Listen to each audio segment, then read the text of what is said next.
Okay, so let's begin with a word of prayer. Dear Father in heaven, we are so thankful for the Sabbath hours, the time that we can have to fellowship with you, to feel your presence so near, and to fellowship with others. We know, Lord, that we have this opportunity through this technology, but we know that our hearts are united in closer ways than technology ever can. And it's through thy Spirit that we can be united. We ask, Lord, for you to be with us as we look at some questions, as we try to understand the time that we're in. And we ask that you can be with us in our discussion, in our words, that you can give us wisdom and understanding. Thank you for hearing our prayer. In Jesus' name we pray. Amen. So good evening, everyone. Happy Sabbath. Now, I've looked at a lot of different things that I thought I would want to share. I can't really think of anything that sort of an organized study, but there were some questions that we had asked prior to the study here as we were just chatting earlier. And so I figured that one of the questions is an important question to look at. And this question relates to the first, second, and third angel's message in Millerite history. And I have done some presentations on this. So, so I know people are familiar with the idea. So I'm going to go to my paper, which I wrote on July 18th, 2020. So that's the paper. And I don't know where it went. I just had it here. So I think I just closed it. Okay. And the purpose of the paper after July 18, 2020 was not really a defense of time set. That wasn't what it was trying to do. What it was trying to do is illustrate the light that came to us because of July 18, 2020. That is, we know that time setting is an error, that we can't predict events. So to me, I wanted to set aside that whole argument, and I wanted to look at the fact that just as the Millerites made mistakes, we also make mistakes. And that these mistakes are not the result of deception or error in the moral sense, but they come from the fact that we have incomplete understanding of things. And that is, the fact is, when you're in a reform line, you're going from darkness to light. And so you should expect that in every reform line, you're going to have things that you don't fully understand. So to me, it's just a very natural idea that God is bringing us greater light.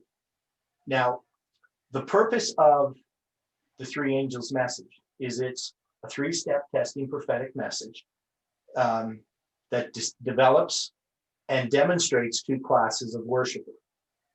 So this is a test, a three-step testing prophetic message. And this is what we experienced in our movement in a symbolic way.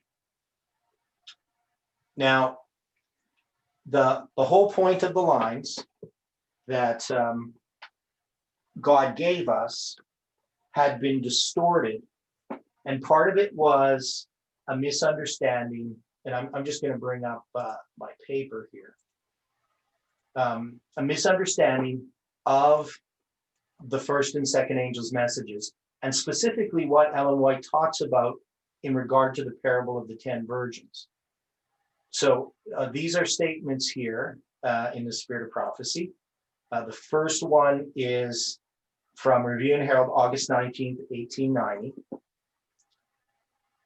And Ellen White says, when the third angel's message is preached as it should be, power attends its proclamation, and it becomes an abiding influence. It must be attended with divine power, or it will accomplish nothing. I'm often referred to the parable of the 10 virgins, 5 of whom were wise and 5 foolish. This parable has been and will be fulfilled to the very letter, for it has special application to this time. And like the third angel's message, has been fulfilled and will continue to be present truth till the close of time. So she's saying that the parable of the 10 virgins has been fulfilled. So, and she's going to define where it was fulfilled and how it was fulfilled. But she says it has been fulfilled to the very letter. It has been fulfilled and it will be fulfilled to the very letter. So she's saying there's 2 different applications of the parable of the 10 virgins. She actually has 3 in her writings. She has in Christ's Object Lessons a general sort of fulfillment of the parable of the 10 virgins that she just applies to the Christian world. But when she talks about it being fulfilled to the very letter in Millerite history, she's going to define what that is. And also when it's going to be fulfilled again, it will be fulfilled to the very letter. This is a special application. She says to this time. Now,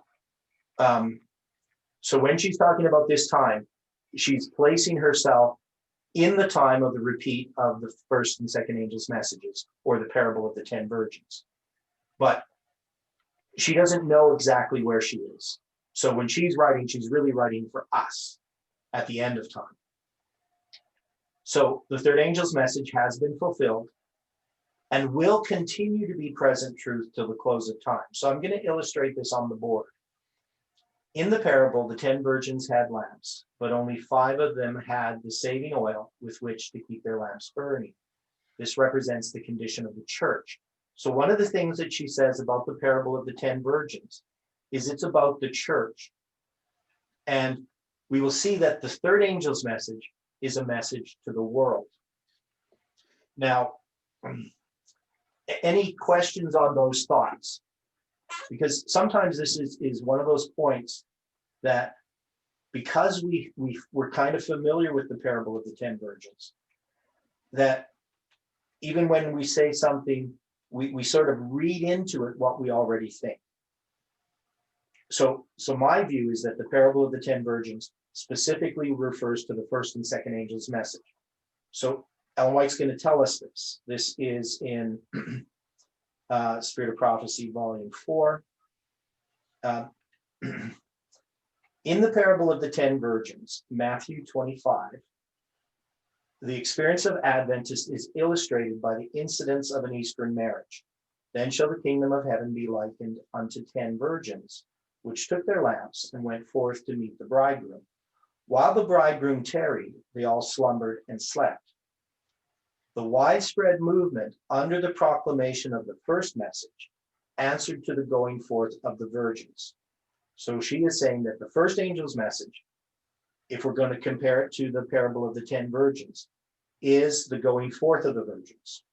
And then she says, while the passing of the time of expectation, the disappointment, and the delay were represented by the tarrying of the bridegroom. Now, she doesn't say that this is the second angel's message, but we would know that the passing of the time of expectation, the disappointment, talking about the first disappointment, and the delay are represented by the tarrying of the bridegroom. So that is what we would call the second angel's message.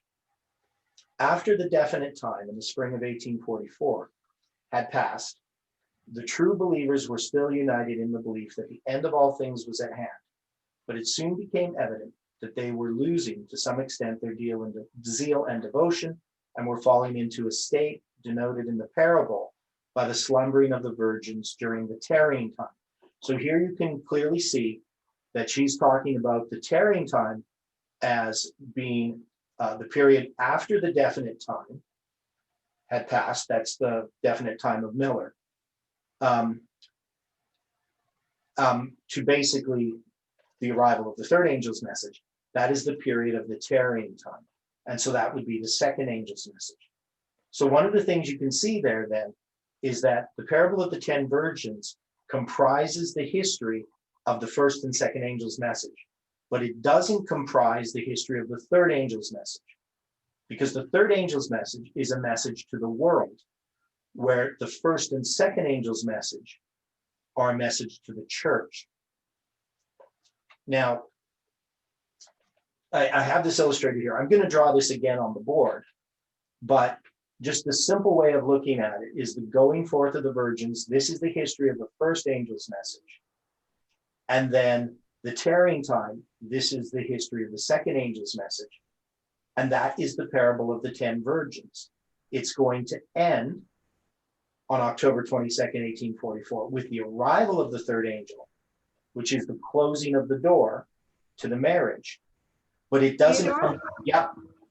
Sorry to interrupt. I was trying to wait till you paused, but I have a question regarding, you said the third angel's message primarily is going to the world. Mm-hmm. However, embedded in the third angel's message is the contrast of the saints that keep the commandments of God, the patience of the saints, and they keep the commandments of God.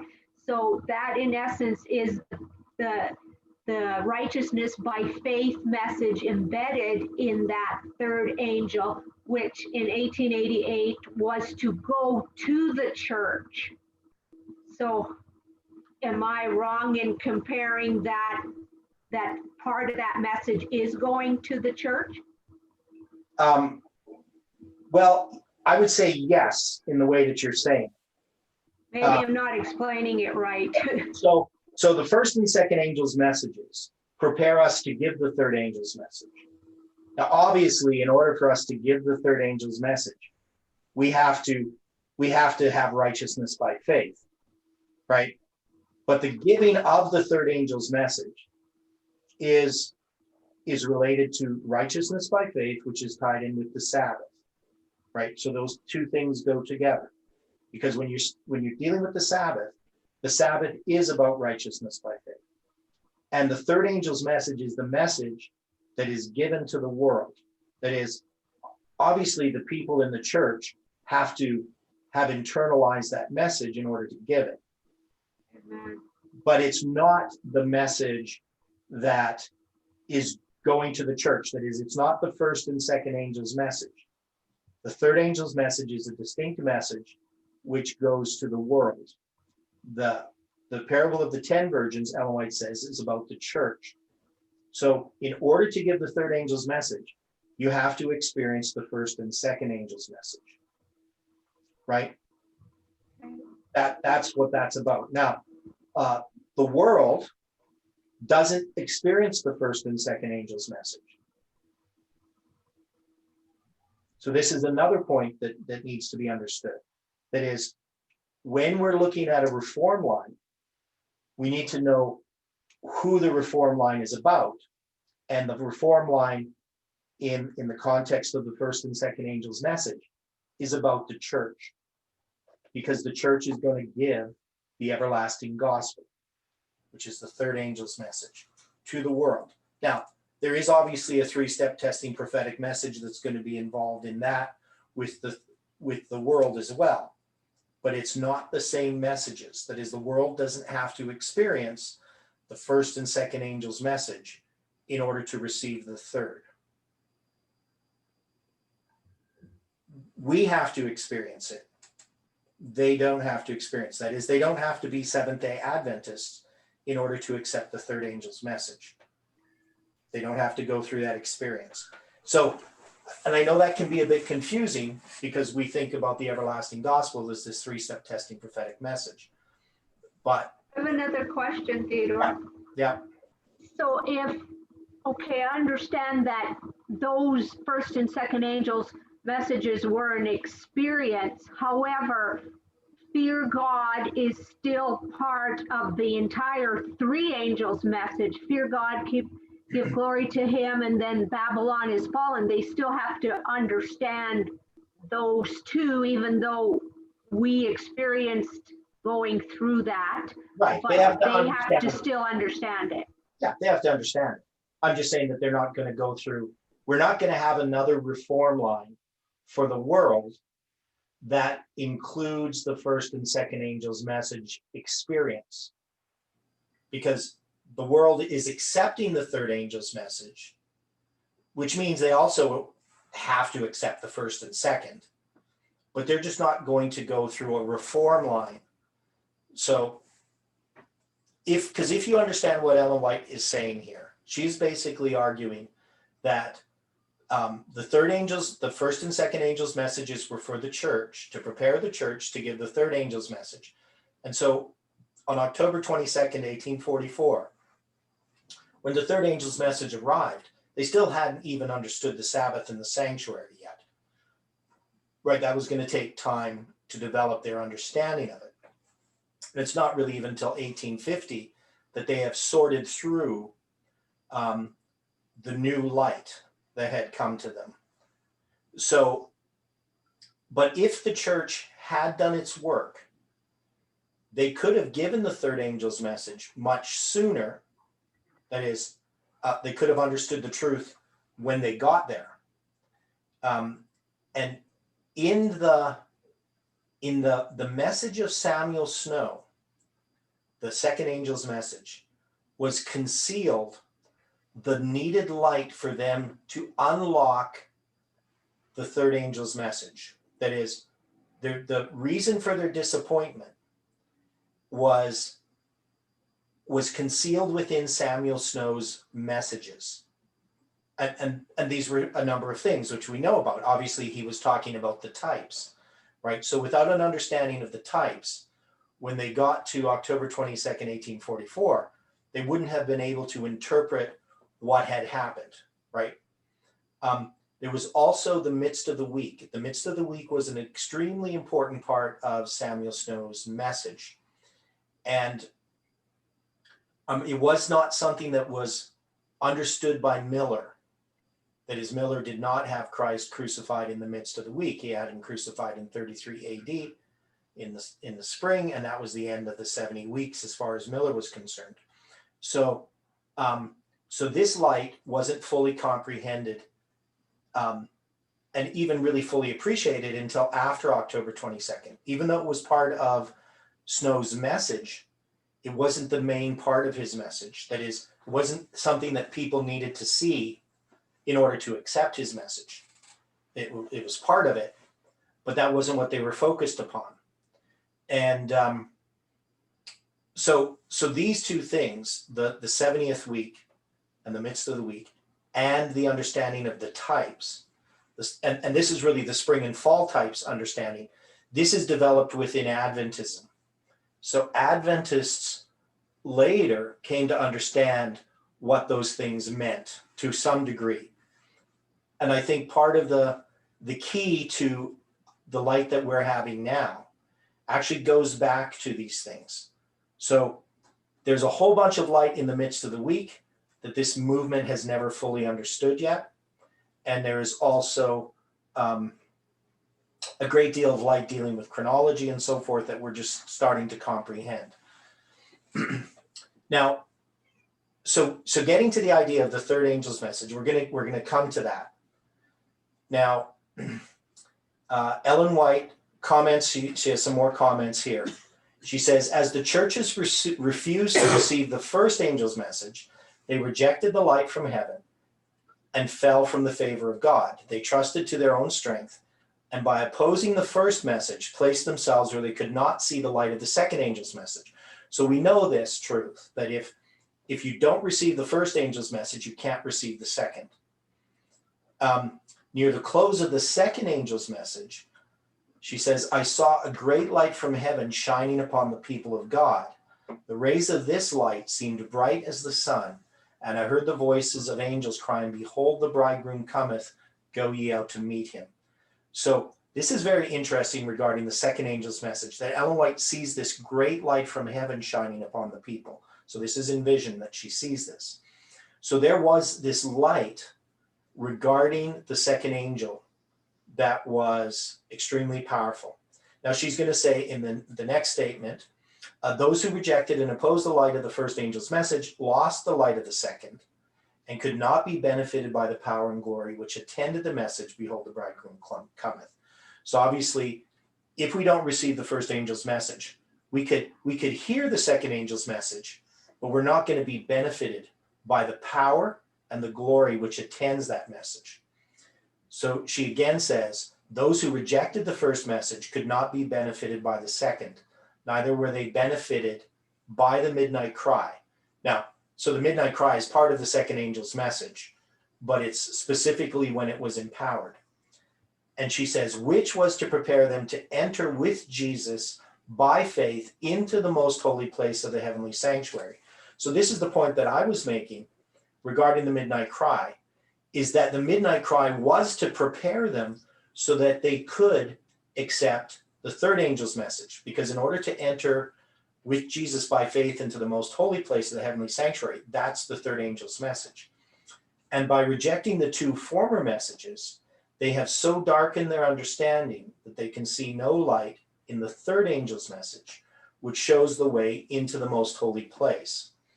So you can see that there's this connection between the midnight cry message, which is to prepare you to enter with Jesus by faith, and then the third angel's message, which shows the way into the most holy place. So there's this distinction between the second message, which is a preparation, that it gives you the keys to understand the third angel's message. But the third angel's message itself shows the way into the most holy place. So Ellen White then says, the proclamation of the first, second, and the third angel's messages has been located by the word of inspiration. Not a peg or pin is to be removed. No human authority has any more right to change the location of these messages than to substitute the New Testament for the Old. The Old Testament is the gospel in figures and symbols. The New Testament is the substance. One is as essential as the other. The Old Testament presents lessons from the lips of Christ, and these lessons have not lost their force in any particular. The first and second messages were given in 1843 and 1844, and we are now under the proclamation of the third. But all three messages are still to be proclaimed. It is just essential now as ever before that they shall be repeated to those who are seeking for the truth. So we can see that we don't just proclaim the third angel's message. We have to proclaim the first and second. But in this context, we are actually, as she's going to say, we're showing their order. So by pen and voice, we are to sound the proclamation, showing their order, and the application of the prophecies that bring us to the third angel's message. There cannot be a third without the first and second. These messages we are to give to the world in publications, in discourses, showing the line of prophetic history, the things that have been and the things that will be. So in giving the third angel's message, in Ellen White's understanding of it, and this is what Adventists were doing, or at least we were attempting to do, is we were going through, at least initially, telling the people about the first and second angel's messages and how they led to the third angel's message. That was the message of Adventism at one time. So we didn't just talk about the third angel's message. We talked about the first, second, and third angel's messages. Now, the point where she says that we are now under the proclamation of the third, which I'm going to illustrate, is one of the problems that the movement has had when it has tried to look at the repeat of history. That is, we have taken this idea that the first, second, and third angel's messages are to be repeated. And so we have tried to create a reform line that is false. That is, the reform line that Ellen White gives us is that we're already under the proclamation of the third, but that these messages are going to come again. They're going to be repeated. The first and second angel's messages will be repeated, and they're repeated when we know that the fourth angel is going to join the third angel. So, and the fourth angel is the second angel. So this is the statement where we do that. She says, I saw angels hurrying to and fro in heaven, descending to the earth, and again ascending to heaven, preparing for the fulfillment of some important event. Then I saw another mighty angel commissioned to descend to the earth, to unite his voice with the third angel and give power and force to his message. So we can see that the third angel's message has to be empowered, right? So this is going to happen, according to Ellen White. So she says, great power and glory were imparted to the angel, and as he descended, the earth was lightened with his glory. The light which attended this angel penetrated everywhere, as he cried mightily with a strong voice, Babylon the great is fallen, is become the habitations of devils, and the hold of every foul spirit, and a cage of every unclean and hateful bird. The message of the fall of Babylon, as given by the second angel, is repeated. So we know that this other angel of Revelation 18 is just a repeat of the second angel, with additional mention of the corruptions which have been entering the churches since 1844. The work of this angel comes in at the right time to join in the last great work of the third angel's message as it swells to a loud cry. And the people of God are thus prepared to stand in the hour of temptation, which they are soon to meet. I saw a great light resting upon them, and they united to fearlessly proclaim the third angel's message. So what she's talking about here is the second angel coming again, joining the third angel message. It's at the right time that it does this. And the third angel's message is going to swell to a loud cry. So this third angel is already there, but the second angel is going to join it. And of course, in order for the second angel to join it, you would have to have the first angel repeating as well. So the second angel's message is going to be repeated, and the first angel's message is going to be repeated, because Ellen White says the parable of the 10 virgins is going to be fulfilled, has been fulfilled, and will be fulfilled to the very letter. So this is the argument that I'm making, is that in order to understand these messages properly, we would look at Millerite history, and we would see that the first and second angel's messages came in Millerite history, and then the third arrived October 22nd, 1844. And then the church fell away because it rejected the third angel's message in 1888. And then we would see that the first angel then arrived in 1989 in preparation for the second angel to join with the third angel at 9/11, and that these are going to swell to a loud cry. Now, I put the third angel is empowered at the Sunday law, but really it's a period of time that the third angel is empowered. It's from the time of the Sunday law through the time of the loud cry. That is, for Seventh-day Adventists, our test is at the Sunday law. And we don't have another opportunity after the Sunday law as Seventh-day Adventists to then receive the third angel's message. Because the third angel's message has to have been received before you get to the Sunday law. We know that Larry Hine is teaching that the third angel's message is going to be proclaimed to Seventh-day Adventists after the Sunday law. So he believes that there's a message to Seventh-day Adventists after the Sunday law, which can't possibly be correct. The message is given by Seventh-day Adventists to the world. The first and second angel's messages are for the church. And that's what I'm talking about when I talk about the first and second angel's message and distinguish it from the third.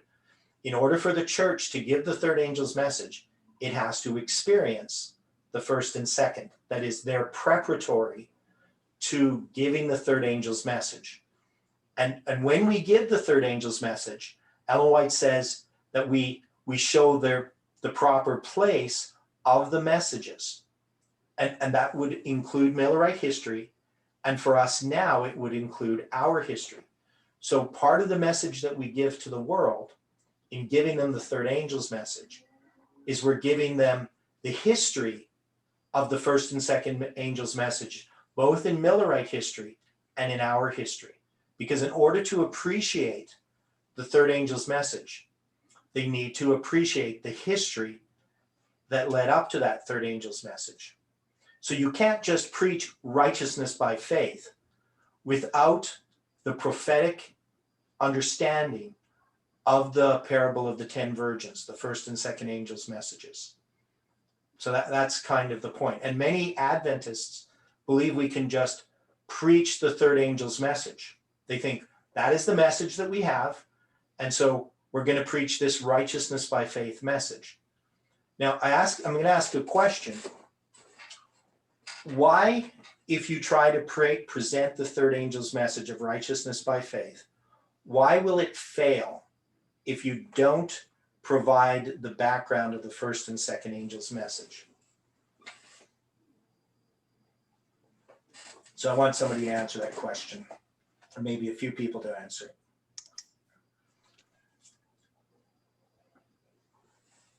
If I've understood this correctly, then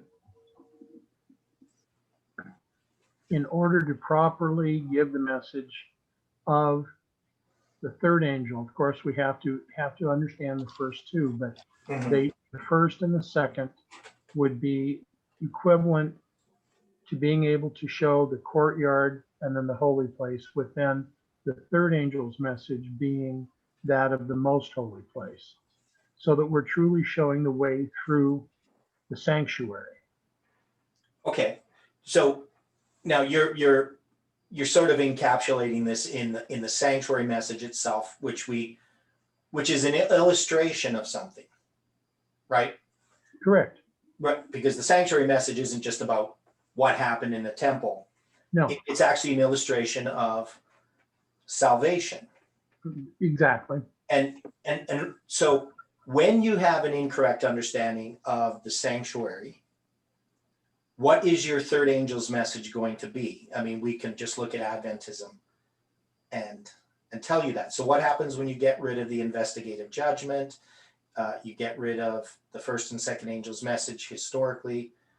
What happens to the third angel's message?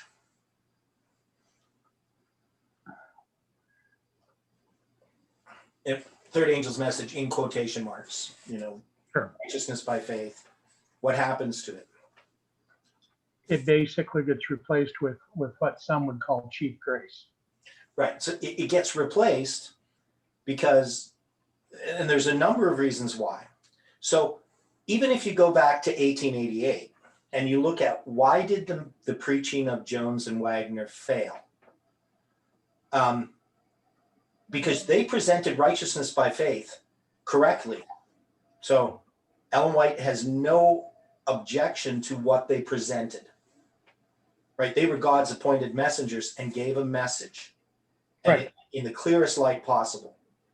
But yet, even in their own lives, it didn't accomplish the work that it was supposed to accomplish. And the question is why?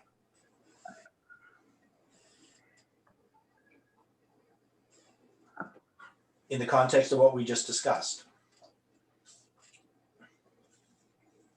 Because even their message was a correct message. So that becomes a tricky problem there, because they did present it correctly, but yet it didn't accomplish its work. And why did it not accomplish its work? Not just to others, but even to Jones and Wagner's themselves. Well, I think, yeah, okay. Sorry, I was going to answer, they weren't transformed by their own message then. They didn't become the living testimony to the world, and they obviously, didn't they both fall away, or just one fell away? Well, they both fell away. Different. Okay, so they didn't incorporate it into their own experience then. Okay, but the question is why, right? So why would somebody who's presenting the correct message fail to internalize it? And why did the message itself not even accomplish? Why was it so misunderstood, and why did it not accomplish its work? There's a simple answer that I'm looking for.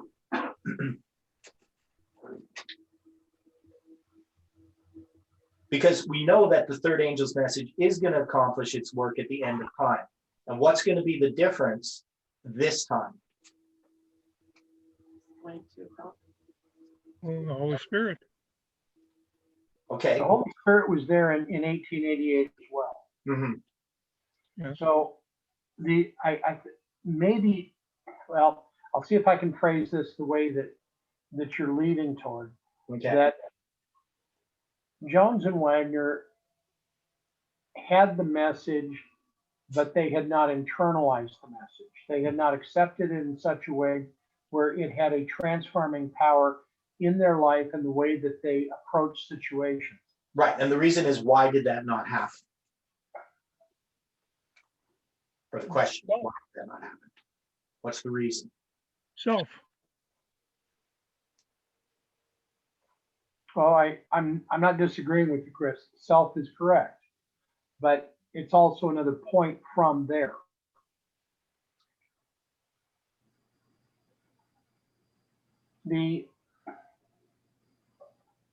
I mean, I can just answer it, but I want people to think about it. But it's like that they had not chosen to rely so fully upon the merits of Christ that they allowed themselves to be transformed. They still held on to too many points of their own experience. Okay. Right. And so this has to go with experience. So the first and second angel's message, did Jones and Wagner experience those? No. No. So they weren't a part of that history. And I mean, this was one of the criticisms that they had, is that they were young and they hadn't experienced what had happened before. But yet we know that the first and second angel's messages had been rejected already. Right? So there were very few Adventists who had been through that experience, for one. But even the ones who hadn't been through that experience didn't fully appreciate what that experience was. That is, what Ellen White's talking about, this idea of that we need to have the messages have their proper place. When you get to 1888, the first and second angel's messages don't have their proper place. The focus for Jones and Wagner was the third angel's message. But without the first and second angel's message experience, you're not going to have the necessary faith to actually go through to internalize the third angel's message. That is, there was something about the first and second angel's messages that were meant to prepare you to internalize the third so that you could give it. And that was lacking. That is the prophetic part of the message. Even though Jones especially, he had a lot of good history, he understood the prophecies, but there was things that were missing in his personal experience that when he got to this message of righteousness by faith, he just didn't have the faith, right? Because he couldn't create it. You can't create faith. You have to go through an experience. And it's a 3-step testing prophetic message. And if you don't go through the first and second steps, you can't just shortcut to the third. I have a question. Yeah. Sorry. No problem. Okay, in Jones and Wagner's time, they would have had, I don't know when the book Early Writings was published, but wouldn't they have access to the writings of Ellen White at their time period to read and study those early writings, what happened in that time period, so they could experience it, I guess, intellectually, like understand it? Well, yeah, so they had access to the writings. I can't remember when Early Writings was published. I think it was 1883, but I could be wrong. But definitely, whether it was published yet or not, there was a lot of access to books like Spiritual Gifts and other books that they could study. But and I don't think it's just that they didn't study this stuff, but there was a spirit that had come into the movement regarding it's a type of intellectual movement that had happened.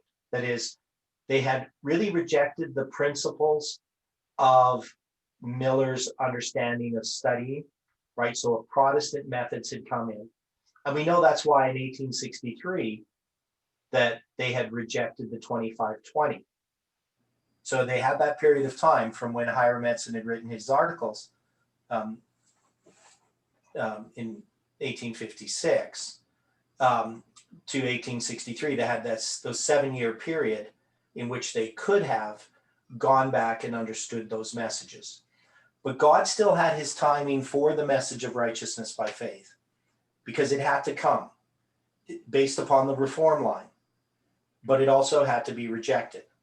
So we're going to see the result of that in the 4 generations of Adventism, so that when you get to 1989, you have this first angel arriving again, because in order for the third angel's message to actually be empowered, God has to raise up people who are going to experience the first and second angel's message. They're going to experience the parable of the 10 virgins, right? And those are going to be Seventh-day Adventists first, who are going to receive the first angel's message and reject it, just like the Protestants did. And then you're going to have the Levites, the symbol of the Levites, which is Seventh-day Adventists who are going to accept the second angel's message, or at least have an opportunity to, because they do accept the first angel's message. And those people will then be able to give the third angel's message, because they will have experienced the first and second. Now, if you go back to the second angel's message, there's 2 parts to it. What are those 2 parts?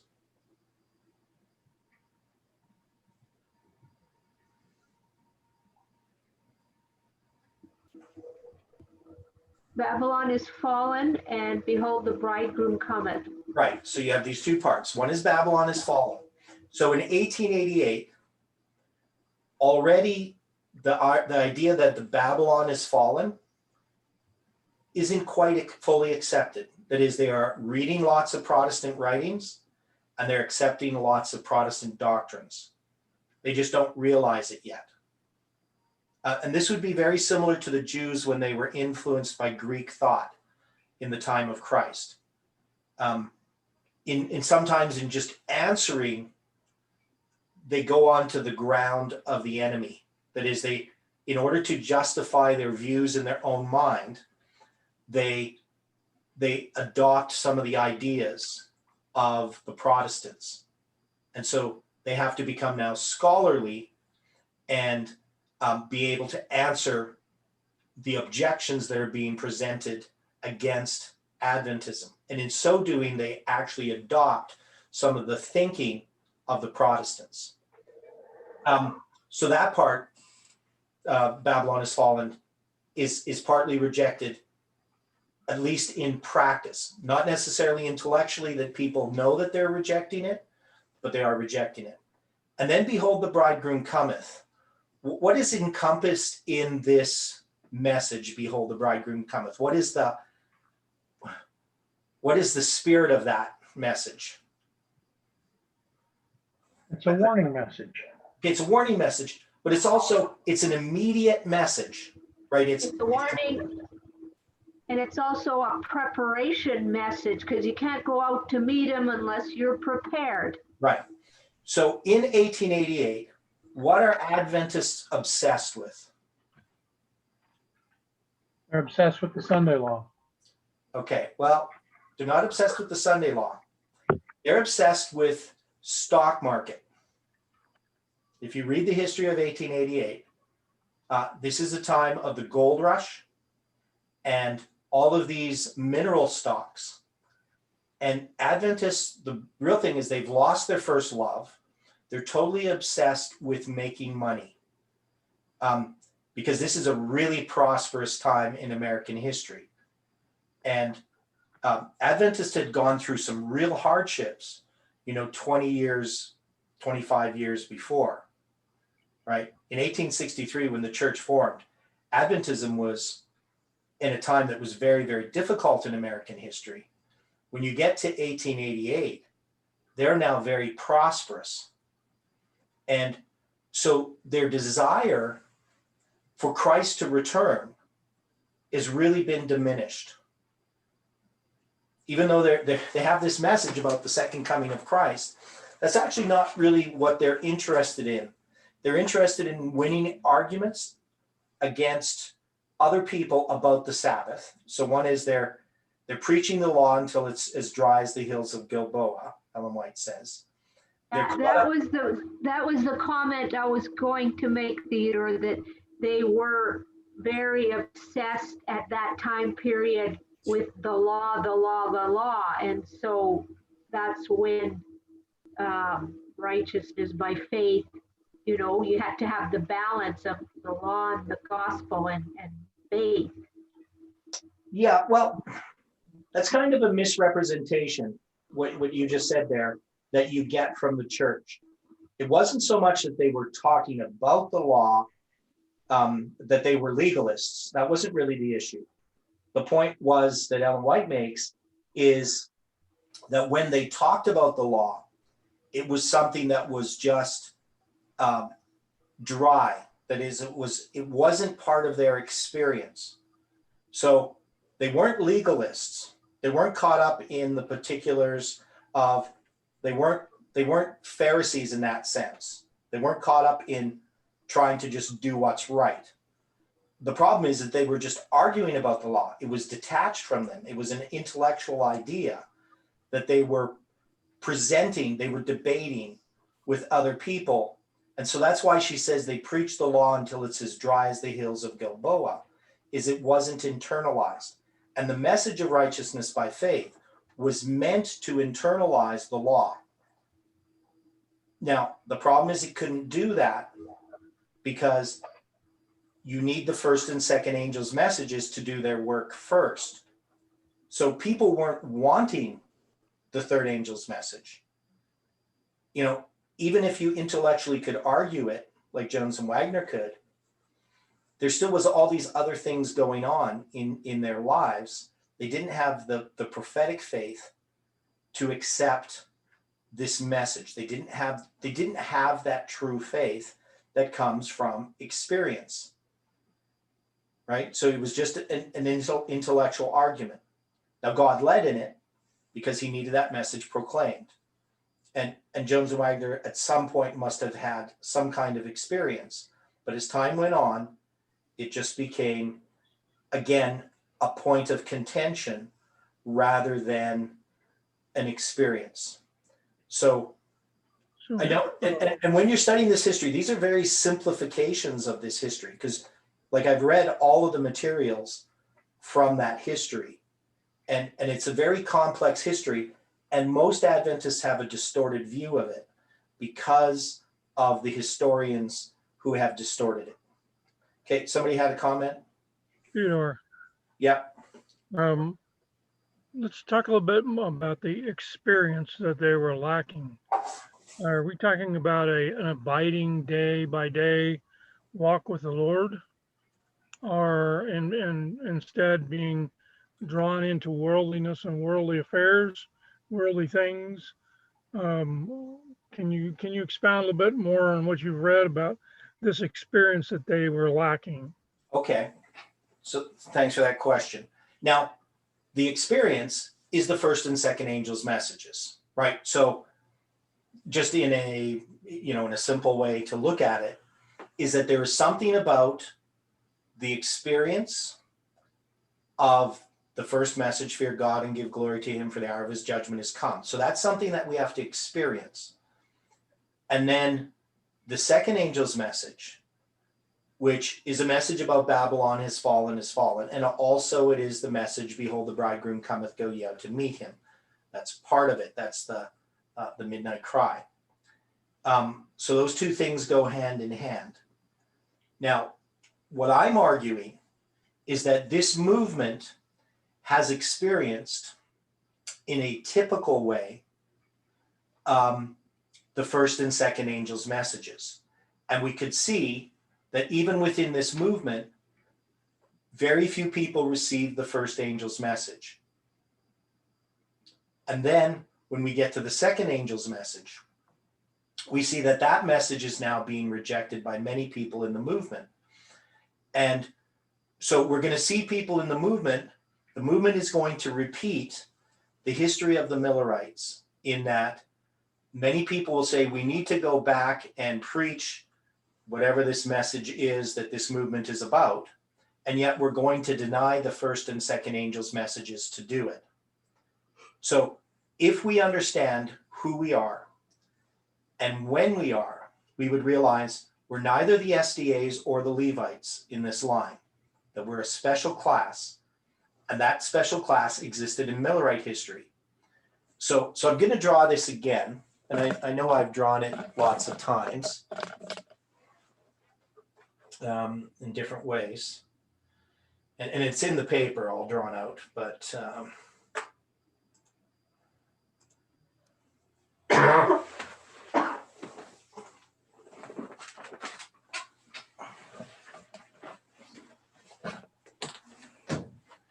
I put the board on the screen and well, you have to do that yourself. I know, I mean, you're What's drawing that? it up. Oh, I need to stop sharing, is what you're saying. Yeah, yeah. Okay. Yeah, there, I'll stop sharing. Okay. Now,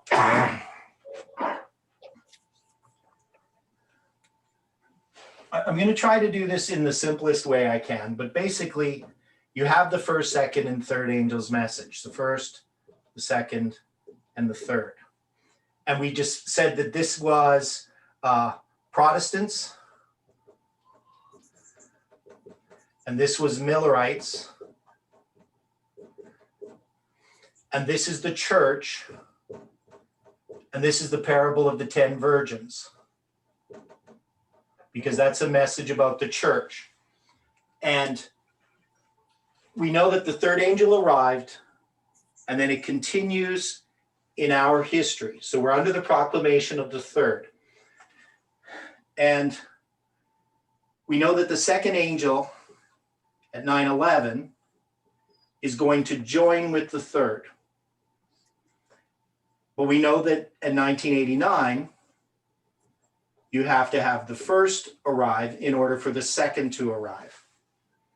Now, I'm not going to deal with all the formalizations and everything here, but if this is the third angel's message that's continuing, we know that at the Sunday law, the third angel doesn't arrive, but it is empowered, right?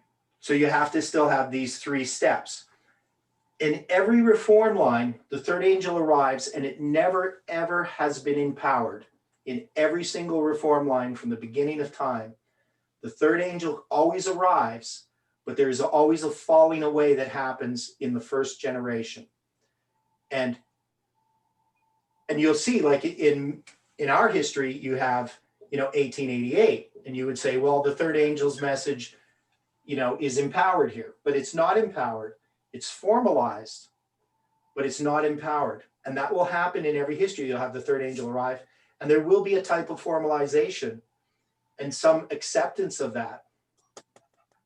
But then there's always going to be this falling away. It's not fully accepted. That is, the work that was done in the reform line doesn't complete its work under the third step. The first 2 steps do their work, but the third doesn't complete everything that needs to be accomplished. So, for instance, if you were to take this and look at this as the first 3 decrees, and you would say, well, 457 BC, they restore the civil authority and everything's fine. Well, except that you then have Nehemiah after the time of Ezra, and they have problems over the Sabbath, right? So here they get rid of the strange wives, and then they're going to have this problem in 444 BC over the Sabbath. And There's also the issue of the sanctuary that's happening there too as well. So one of the issues that happens under Nehemiah is they recognize that they can't have a Day of Atonement because there's no ark in the temple. And so they do have a Feast of Tabernacles, but they actually have to skip over the whole Day of Atonement thing. So one of the things you can see is that this is going to be about the sanctuary being restored and all this in Jerusalem, but it's obviously not completed here. That is, when you get to this history, to the history of Nehemiah, they build the streets and the walls, and they clean up the issue regarding the Sabbath, but they never really deal with the issue of the sanctuary, because that work is going to be continued in the 2300 day prophecy. Somebody commenting? I heard somebody talking. I don't know if they just have their mic on or they're asking a question.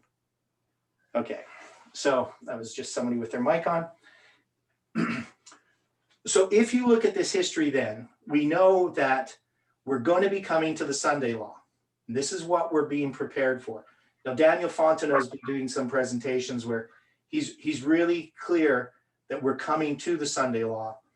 And that means that we need to recognize that there was something happening in this movement that is preparing that.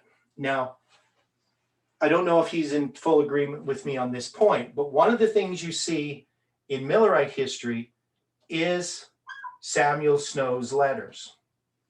And I've argued that Samuel Snow's letters represent the history we just passed through. That is, it's a typical line.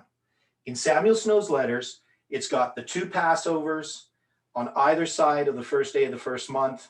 It has Pentecost, and then it has July 18th as the last letter, which is called Confirming the Covenant. And everything about Samuel Snow's letters is typical of what's going to be experienced, or what should be experienced, in the completion of the second angel's message.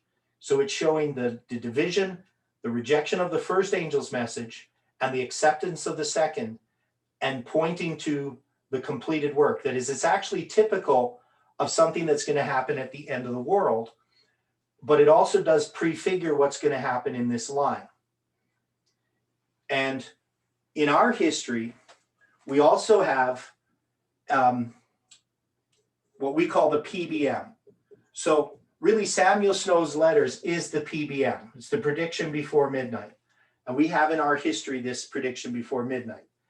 And when it comes to this, and some people don't fully understand how I illustrate it, but I put it that it's connected to 9/11. That is, this is the children of 9/11. This movement has experienced something that is parallel to Samuel Snow's letters. And we expected that this prediction before midnight, that these dates that we had were waymarks in the line of the Levites. And I'm not going to go into that whole detail there. But what I want to be understood is that this experience is the experience that's going to be necessary for Seventh-day Adventists. That Seventh-day Adventists are going to go through the first and second angel's messages. They've already passed through the first. If they accept 9/11, they will then they can then accept the second angel's message and go through that experience. And it's that second angel's message that's going to prepare them for the Sunday law. But there's a group of people, just like Samuel Snow, who had to have an experience, and our experience is typical. Without this experience, we wouldn't be able to give the second angel's message to the Adventist church. So I hope that that's clear, that what we've experienced, this whole disappointment, all of these dates, all of this, the separation that happened between the Omega and the Alpha movement, and the disappointment of the Alpha movement, all these things were necessary in order to prepare us to give a message just like Samuel Snow gave. So his prediction before midnight was contained in letters that he wrote and is typical. But he is, of course, going through an experience. But we're going through this experience. And again, just like his letters, it's a type. It wasn't real. That is, our second angel's message wasn't the history of the midnight and the midnight cry, just like his letters weren't the history of the midnight and the midnight cry. Those came later, right? So you're gonna have midnight and midnight cry are gonna happen after his letters. So the same thing happens in our history. The Levites are going to experience something, but it's because of what we went through that it will give significance to the events. And these events are Raphi and Peniam that are still future. So this point, I don't know if this has been clear to people, because some people are arguing that July 18th parallels October 22nd, 1844. Now it typifies it, just like Samuel Snow's July 18th typifies October 22nd, 1844. But Samuel Snow's prediction before midnight is parallel with ours. So our July 18th is typifying what's going to happen at the Sunday law. That is, this is an experience or a message that has been developed that will have its significance as the events unfold in the future. So we were wrong to think that the dates that we had were the dates for the events that we were talking about. Those events are still future. But this experience and understanding of this that was developed is necessary in order for those events to have significance. Because it's not about the timing of the events, the dates that was important. It's about understanding the events themselves. And we may not fully, as individuals, understand everything, but we have a message that when those events are fulfilled, we will then be standing just like Snow was on July 21st and August 15th. We'll be standing at the right place at the right time to actually give significance to the events that are coming upon the world. And we will be the only ones who are able to understand those things and present a message that's going to bring a conviction to Adventists. So if we reject this PBM, it would be like rejecting Samuel Snow's message altogether. There's no way that you could accept midnight and the midnight cry unless you accepted Samuel Snow's message, right? Because he's going to give it here. So the people who are rejecting July 18th are doing the same thing as a person would in Millerite history in rejecting the second angel's message. Because this is about the second angel's message, which is what our message has always been about, right? Obviously we had the first angel's message, but this was necessary for us to be the people of 9/11, the children of 9/11. That's who we are. This is about 9/11. It's about the second angel's message. And the second angel's message is necessary in order to prepare us to give the third angel's message. And so we're going to stand at the Sunday law, having internalized the third angel's message. But in order to give the third angel's message, because see, we're under the proclamation of the third, so we should understand the third angel's message. But it's the giving of it that is going to be to the world. So again, this is going to be the church, and this is going to be the world. And to teach that, like Larry Hine is, that Seventh-day Adventists are going to be receiving the third angel's message after the Sunday law is a complete rejection of the third angel's message of what it is. No Seventh-day Adventist. I mean, there can always be exceptions. Somebody who maybe is named a Seventh-day Adventist, but just has no understanding. But as a line, as a reform line, the Sunday law is the close of probation for Seventh-day Adventists. So Seventh-day Adventists are not included in the world, right? This is the message to the church. This is the message to the world, the third angel. And so we have been giving a message to the world. The reason why we stopped doing public evangelism wasn't a dispensational argument in the way that Parminder tried to use it so he could twist it. It's just the fact that in order to give the third angel's message, we had to understand the first and second again. And this was an internal understanding that we had to go through in order to know what the message was. So if we were giving the third angel's message and we'd already had rejected the first and second, there would be no power attending it. There'd be no purpose of going, finding, searching sea and land to find one proselyte and make him twofold the child of hell that we ourselves are, because that's what the Pharisees did, and that's what the Adventist church does. They're actually destroying people.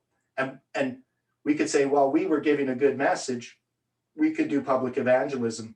But the point is, we weren't creating a new church. We have to bring people into Seventh-day Adventism, because we're Seventh-day Adventists. We're not some new organization. So we had to go through this experience. But now God can give us a message to Adventists, and Adventists will then give the message to the world. Any questions on that?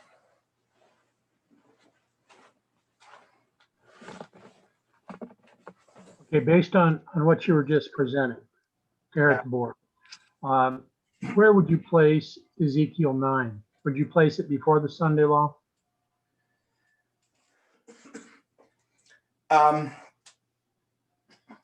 Yeah, I would place it before the Sunday law, because that's where we have to receive the mark. It would be part of the second angel's message, or the midnight cry message. So I'm asking this in reference to Sister Joe's initial question. Okay. So if Ezekiel 9 is before the Sunday law, that is where we are to give a message to leadership. Yeah. Then this message has to go so that there is a warning to the leadership that they have a choice of either accepting Christ's righteousness or rejecting it. Right. And they would be included not as because the SDA structure has already been bypassed. So they would just, as Levites, be given that message. Right. Right. So they just have an opportunity to save themselves, basically. They're not going to be able to save their church. But this is part of the issue, because if others are now trying to say that this message goes to the Adventist church after the Sunday law, it becomes a rejection of Ezekiel 9. Well, yeah. Well, it becomes a rejection of pretty much spirit of prophecy Across the board. Yeah. I mean, there's just, to me, it was, and I don't like, using words like absurd or whatever, but to me, it was just, I couldn't believe what I was seeing, and that people weren't standing up and protesting what they were hearing. People who were there. I guess I could have protested it, on Zoom. I don't think I was on Zoom, though. I think it was on YouTube when I watched it. But anyway, so, there's just, we have the same message, that we have always had as Seventh-day Adventists, right? There's nothing about this message right now that wasn't understood by me anyway, way back 35 years ago, in the upper room when we're studying it. This is the same message. That's why I've accepted this message. It's been the message of Adventism that we have always had.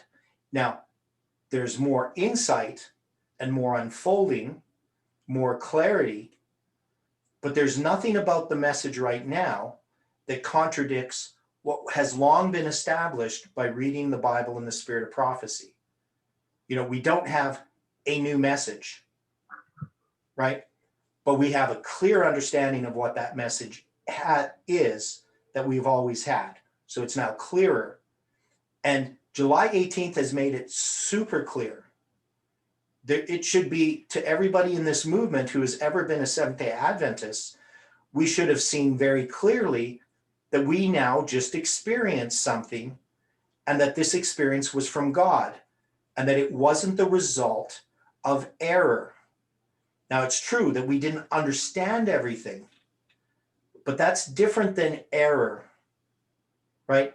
A lack of understanding, not seeing something clearly, is not error. It's not sin. It's not something that has to be rejected. It's just that we didn't fully understand that our line was typical, and that even though God gave us all those dates, we misunderstood the purpose of those dates because we didn't understand their symbolic import. We were looking at them as they must be the events that we've been looking for. And partly it was because of a misunderstanding of the lines. And if you want to say, well, that's an error and God never uses error, we have many things to unlearn, many things to unlearn, and many things to learn. But everything was an unfolding of what we already understood. It should have just been clearly seen. This now makes more sense. Instead of saying we were wrong and we need to apologize. That made no sense whatsoever. It would be a complete rejection of this movement. And yet people are still making that argument. And I don't know why they would even be in this movement if you think that this movement was under such a deception that it was preaching gross error. That's what they call it, gross error. And if that's the case, what makes us any better than the Omega? If the Alpha is just in the same apostasy as the Omega, what reform line do you have that shows this? Sure, we know that in reform lines, there are fanatical groups, fanatical people all through the reform line, but they're arguing that the whole movement was in error in a way that it was rebellion. Well, you don't see this in a reform line. So this is a rejection of reform lines as well.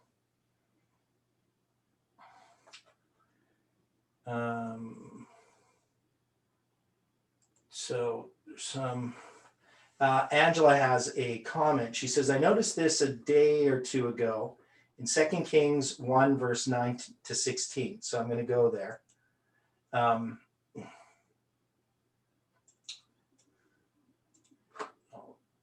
share the screen here. 2 Kings 1, verse 9 to 16.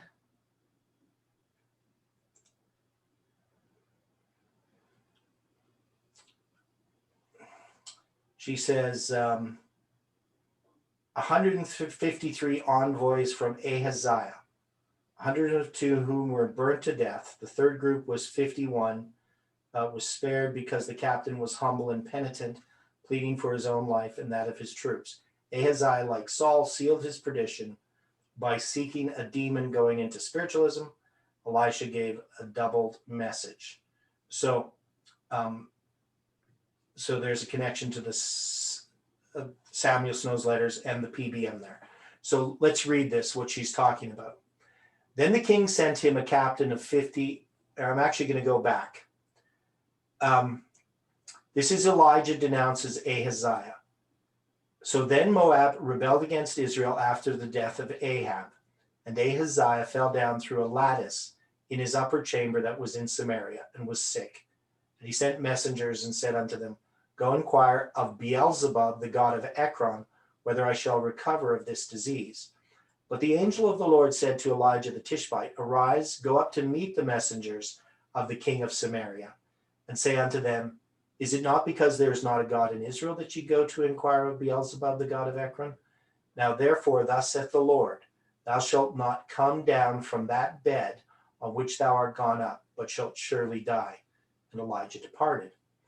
And when the messengers turned back unto him, he said unto them, Why are ye now turned back? And they said unto him, There came a man up to meet us, and said unto us, Go turn again unto the king that sent you, and say unto him, Thus saith the Lord, Is it not because there is not a God of Israel that thou sendest to inquire of Beelzebub, the god of Ekron? Therefore thou shalt not come down from that bed on which thou art gone up, but shalt surely die.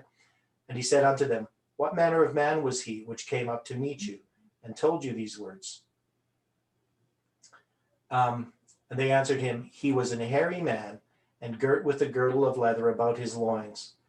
And he said, it is Elijah the Tishbite.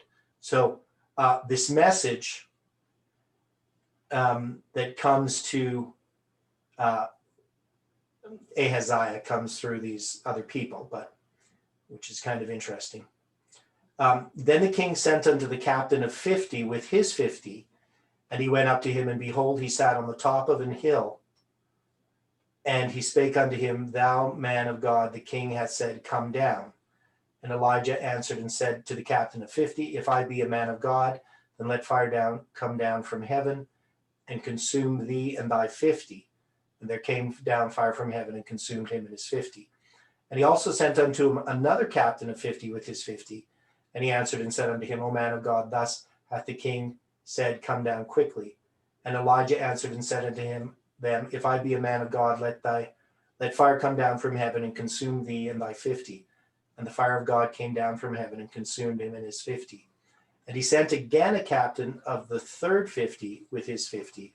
And the third captain of 50 went up and came and fell on his knees before Elijah and besought him and said unto him, O man of God, I pray thee, let my life and the life of these 50 thy servants be precious in thy sight.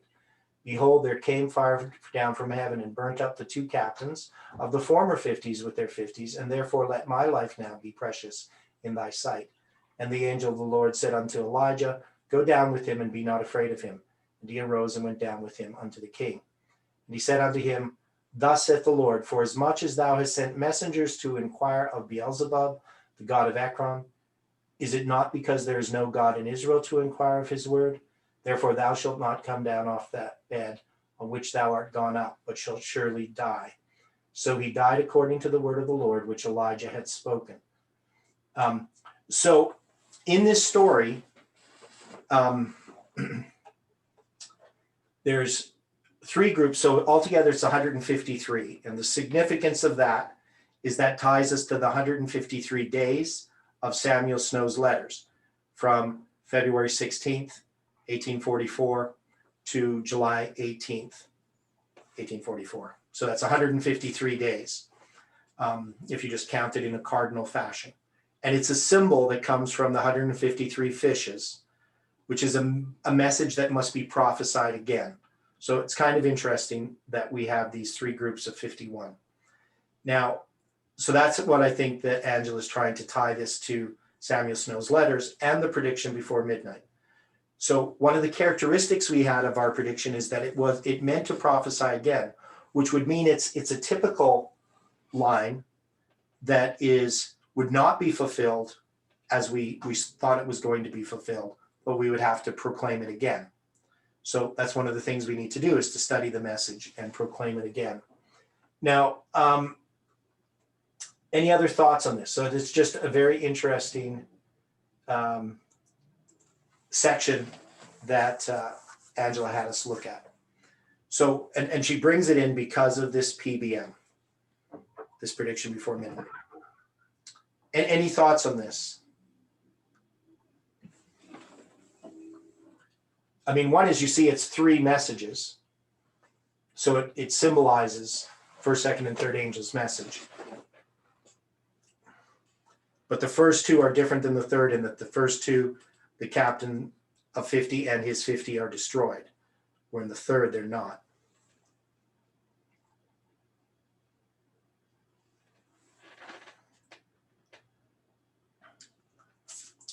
So hopefully that's clear for people what I presented.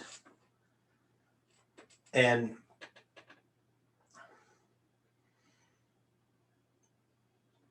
you know, this to me is the real issue. All these other things, discussions, are kind of distractions in a lot of ways, dealing with the time setting issue.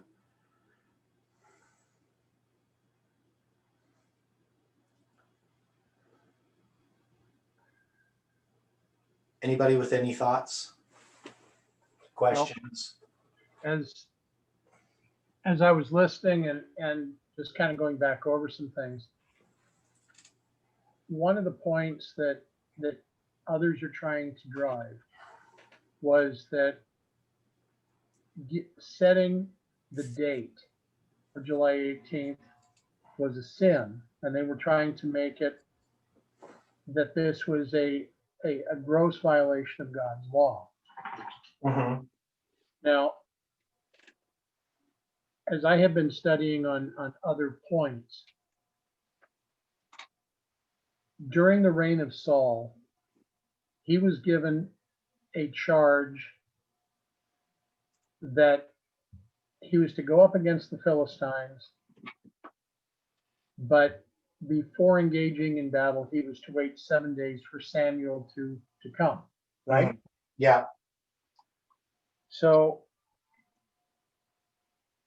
he is of the tribe of Benjamin, and he decides that Samuel did not arrive when he thought that Samuel should have been there. And so he goes to offer sacrifice, which was only supposed to be done by the Levites, right? Yeah. So he gives a great contradiction to the way that the law is written. Mhm. Now, that is an obvious open sin. Right. And because of his obvious open sin, the people followed him in that obvious open sin. Mhm. Now, Jonathan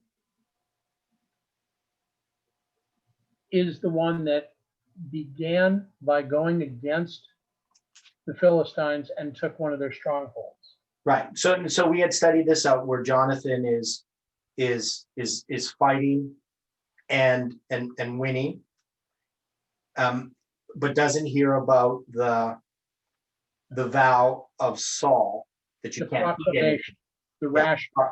Yeah, the rash proclamation or whatever you want to call it. Right. Okay, so as he comes through, I mean, after he's won part of a battle and then goes back to win another portion that Saul has nothing to do with, Jonathan does not hear of his father's rash vow, Mhm. and he is ignorant of his father's prohibition. So he comes through the woods, he finds honey that's on the ground.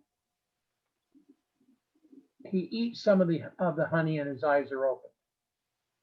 Mhm. But he unwittingly transgresses the vow of his father. Mhm. And I think Mrs. White is very clear about that. So the people, after following Saul, start to slaughter cattle, and they ate in a manner that they were not supposed to, because they ate the meat, but they ate the meat with the blood in it. Right. So Saul and the people had gross violations. Jonathan had a unwitting violation, but it was one that could be forgiven with a simple offering. And there again, Mrs. White is extremely clear. Mhm. So And of course, his eyes were enlightened. There's a whole bunch of symbolism in eating that exactly, honey, putting his staff into the honey and eating it off the end of his staff.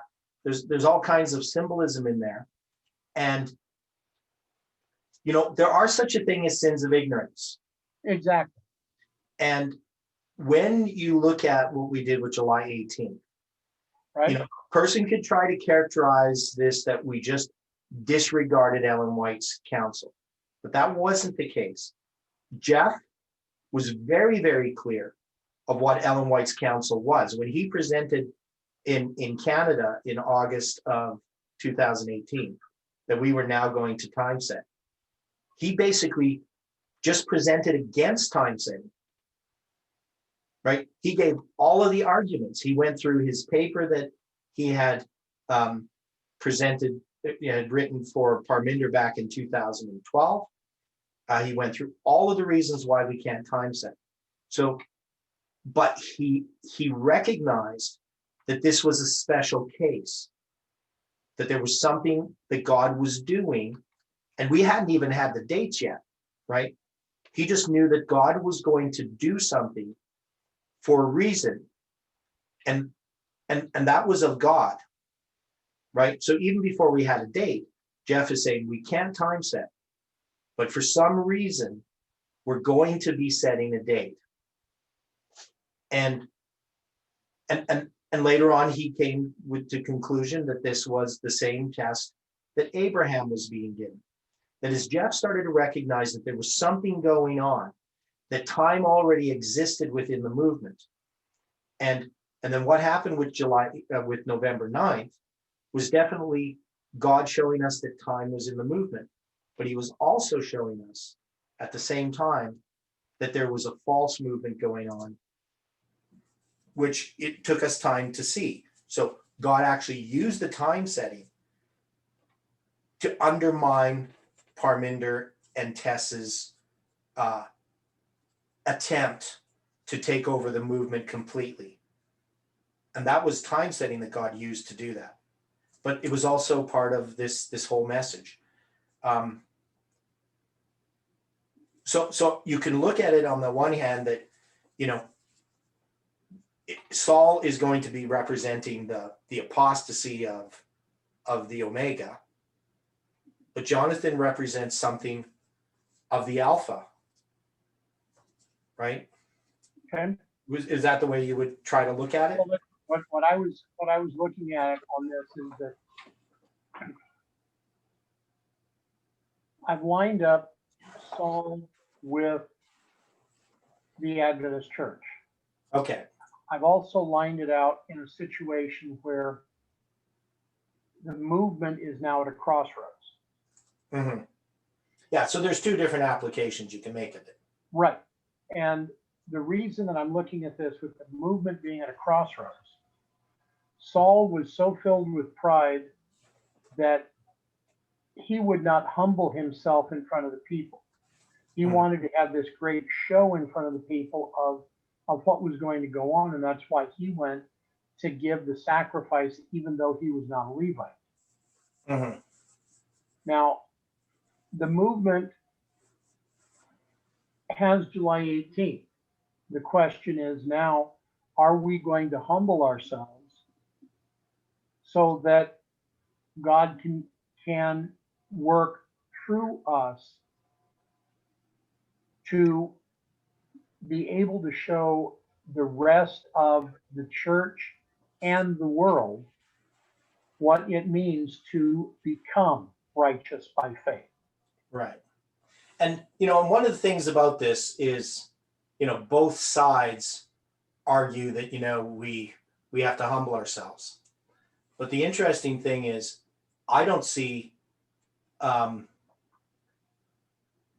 in the rejection of July 18th, I don't see that as a humbling position at all.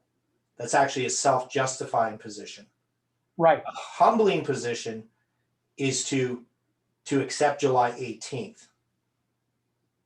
That's actually the much harder thing to accept. That requires humility more than just saying we were wrong. And it sort of can be pretty obvious to just anybody watching from the outside by the things that are said. So, so we're in this situation. We have to accept that in spite of the fact we were wrong about the event, the humbling thing is to recognize that God is leading us and correcting us. And if God wasn't leading us, then God wasn't correcting us. The point, I guess, that I'm driving at more than anything else. Yeah. Saul was allowing the external events to reveal his internal weakness. Well, the external events definitely did reveal his internal weakness. Right. Yeah. Now, but he wasn't repentant. No, he was not one to repent whatsoever. Yeah. So right now, this movement is having the issue because the internal situation is being revealed of many of the members that have been within this movement. Mhm. And it's hard to have to look in the mirror to say, I have failed. Mhm. I am in need of God's grace. I am in need of his wisdom, and set aside our own wisdom. Mhm. And I think that really what's happening right now is we still have some, as they want to throw stones, they still want their wisdom instead of God's wisdom.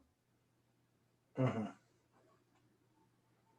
Yeah, I mean, it's hard to look at other people. I mean, I I tend know. to try to look at myself, but I think it would be pretty easy to see that the type of spirit on the side that is opposed to July 18th is very different than the spirit on the side that has accepted that July 18th was God's leading. Right. I think it would be pretty obvious to anybody looking who didn't know anything about the situation to see the people who are in error just by the attitudes that are manifested and the types of arguments that are being made. So that part should be obvious to us. But yeah, it's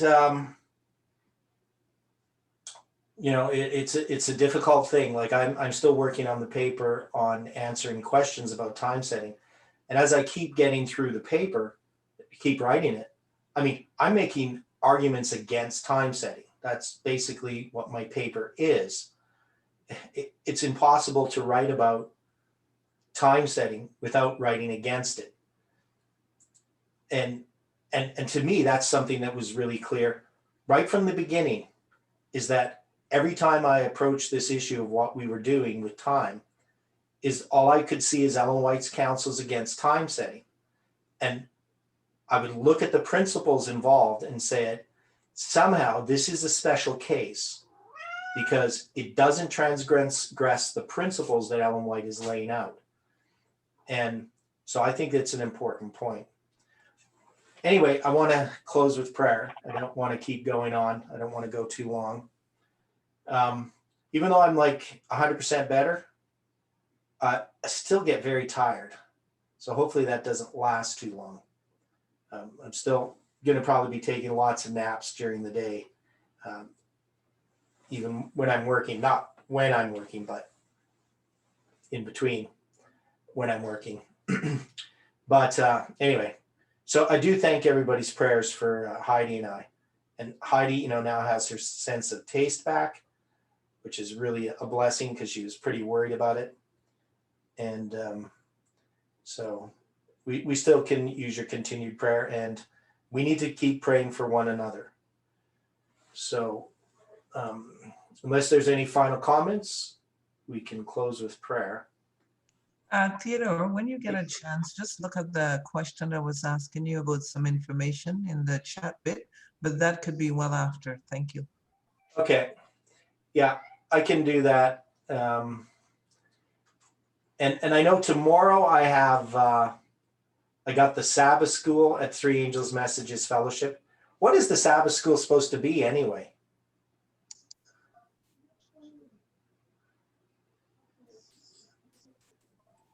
Like, what am I supposed to do? Whatever you decide, whatever you want, whatever you think is appropriate. And how long is it? A half an hour? An hour. An hour? An hour? Okay. Okay, so I'll think of something. And what time is that at? That's at 10. It'll be just after 10. Yeah, pretty soon after, a bit after 10. Okay, so 10 o'clock Mountain 10 Standard o'clock, yeah. Time. Yeah, so there'll be stuff going on in FFA then too. But and then Daniel has his YouTube channel up, which is good. Daniel Fontenot. So How do you he's find using it? Punch his name in? no. If you want to find it, I can send it to everybody, anybody who wants it. That'd be great. Yeah, yeah, It's called send it to me, Jewels, yeah. Jewels of Truth. Jewels of truth. Right. Okay, It's write that wonderful. down, Louis. Okay. Jewels of And he just has one video up so far. Oh, he has two. Or two? I Yes. only see one. So maybe he took Oh. one down. Maybe he did. Maybe he wanted to edit it more. Yeah, it's kind of distracting though, because he's using a green screen and it's really freaky when they zoom in and out. Well, yeah. I can't handle looking at it, but anyway, so let's close with prayer.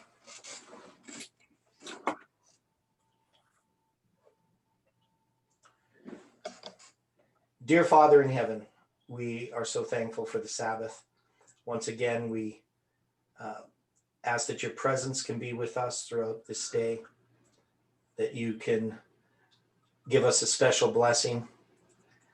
And we pray for each person, the particular struggles that we have in our lives, struggles understanding truth, and also the struggles in our characters that we know that we have not dealt with. We just ask, Lord, that you can continue to bring conviction and power in our lives. We pray for this movement, the people in it, and we pray that this Sabbath, that many people will make a decision to follow you. Thank you for hearing our prayer. In Jesus' name we pray. Amen.